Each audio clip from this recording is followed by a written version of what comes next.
Hello everybody, Raven Knight here with another how to build video. I know, one right after the other.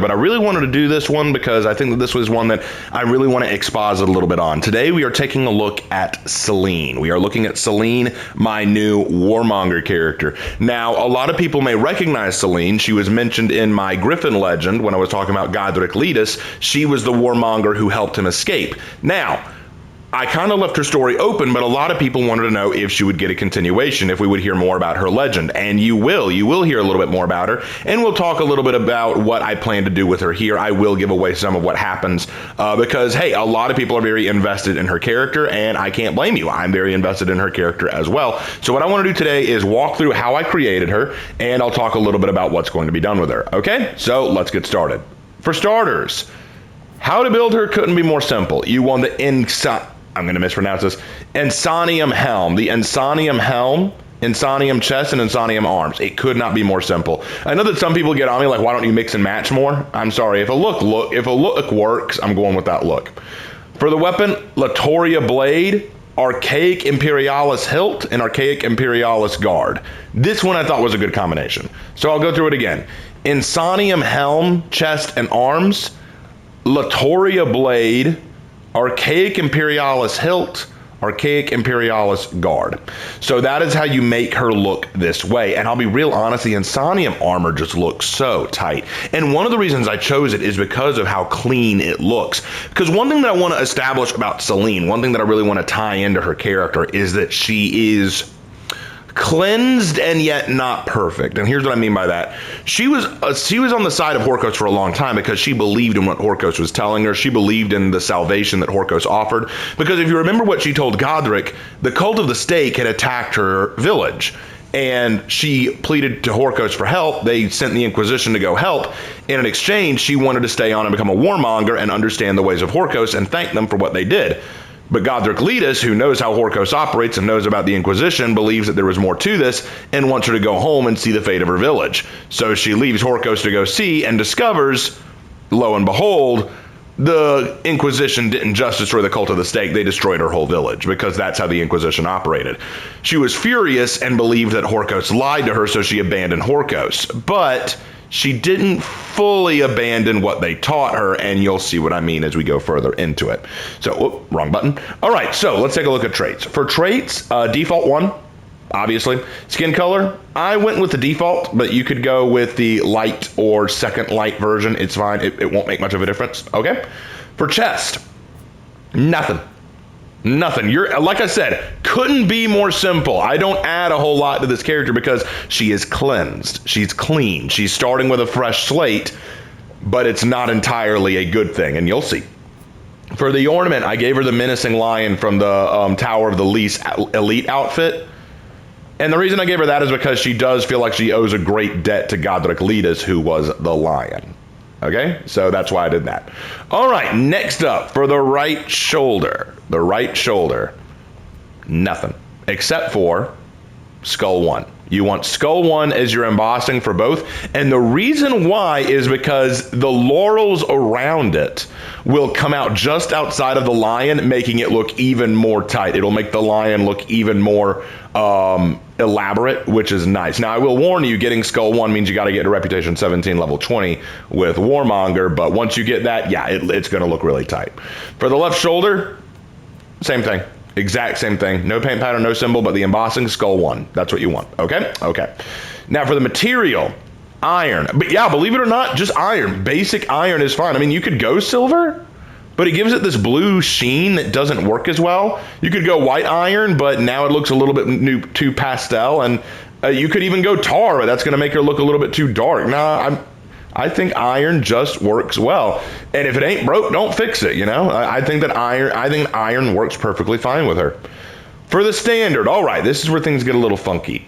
You want the Fallen Protector 2 symbol from the Heresy of the Relics event pass. So if you were around for the Heresy of the Relics event pass, you should have this, okay? The reason I chose this is because if you look very carefully at the angel at the bottom, you see bloody tears beneath her eyes. You see bloody tears running down her face.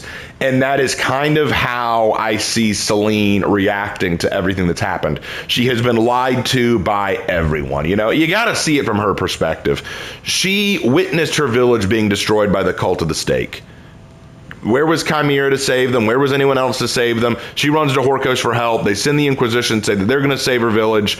She decides to join them, believing firmly in what they've been telling her, only to find out later that the Inquisition did what the Inquisition does in Heathmore and destroyed her village along with the cult.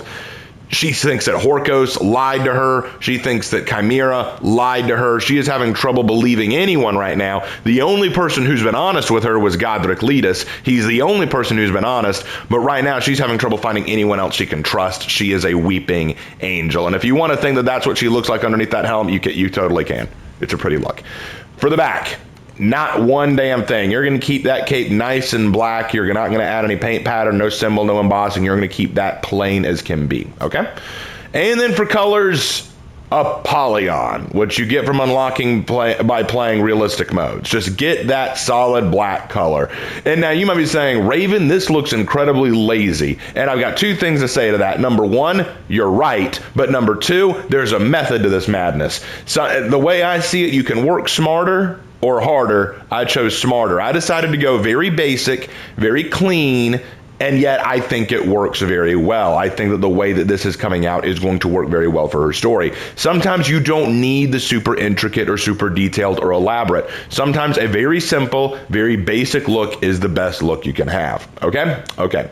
For her feats, I gave her Corruption Blade, Elixir of Corruption, Tough as Nails, and Corruption Blast. Largely because this is a good build for Warmonger. Anyway, I don't really care much for the power of corruption, which increases the damage. I mean, it's fine, you can use it, but I feel like with Tough as Nails, it just helps you out. It gives you a little bit bigger of a health pool, so that way you're a little harder to put down, and I think that's a little bit more helpful. That's just my opinion. Elixir of Corruption allows you to heal on corruption, which I think is very helpful. Corruption Blade and Corruption Blast are useful. Now, you might be saying, if she betrayed Horkos, why would she still use these things? Well, like I said, she's turned on Horkos because she thinks they lied to her, but she still respects and understands the training she went through, and she still thinks that she can use their tactics for what she wants. So she's not against using this. All right, for executions, Slaughter of the Sheep,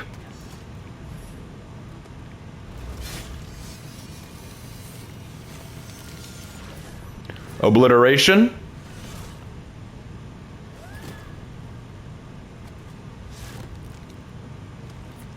Sovereignty, and Horkos Shave.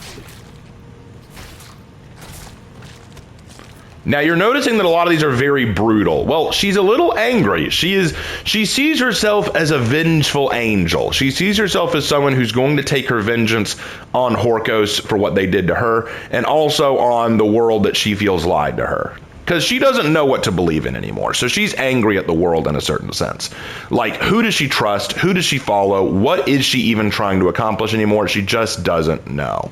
And so she is a vengeful angel, a gray wolf. She has no colors, you know. She doesn't stand with anyone other than herself, because at the end of the day, the only person you can trust is yourself. All right, next, emotes. Thespian Salute and Wolf Might. Honestly, just because these were default. Like, if I'm being real honest, I chose these because they were default. Free roam, much disappointment because she's sad. And dramatic frustration. Again, fury. I just see her making this after she sees what happened to her home. Like, she's that angry. You could also do this real quick. You could also add sobbing uncontrollably if you wanted to. Like, if you wanted to show her reaction to seeing her village and seeing what happened to it. It would make sense. The problem is sobbing uncontrollably looks a little too jokey. It looks a little too funny rather than serious, so I figure I didn't jump on that one. For signature, that's the T. One thing that's interesting about her is she is angry, but she also has learned to control herself. She has understood that, you know, one thing that she can't do. She wants to still use some of the tactics that Horkos taught her, but she doesn't want to become a she-wolf like Astria. She doesn't want to become a she doesn't want to become a warmonger. You know, that's what her class is. That's what her hero status is, but that's not what she wants to be. She's learning self-control and learning how to brew tea, learning how to practice a tea ceremony is a good way for her to practice some self-control rather than losing her mind. I almost wanted to go allegiance to Ashfeld, but the reason I didn't do that is because I don't know if she would have allegiance to Ashfeld or to anything at this point. Like, sure, she may protect citizens of Ashfeld, but does she really want to serve Ashfeld and its leadership? Like, that's a good question. Not even sure. And then, of course, I also considered, where was it? On my honor, I pass it. On my honor. But again, who is she paying homage to? Like, you could argue maybe to Godric Leadus, but that's not his weapon, so it's hard to know for sure. For effects, nothing. Except, well, I did use Crimson Conquest for her idol, but you don't have to use that. Like, you really don't have to. I use that because I have it and I like it. Anyway, that is pretty much how you build Celine. And if you guys really like this, let me know. I would love to hear your thoughts on this. I'm very excited to tell her short legend. It will be shorter than most of my legends because it's kind of a continuation of what we heard about her from Godric Leadus. But I did want to share this. I did want to show you guys how to build her yourself. So if you guys enjoyed this, let me know. I would love to hear your thoughts. And as always, guys, I will see you in my next video. Take care.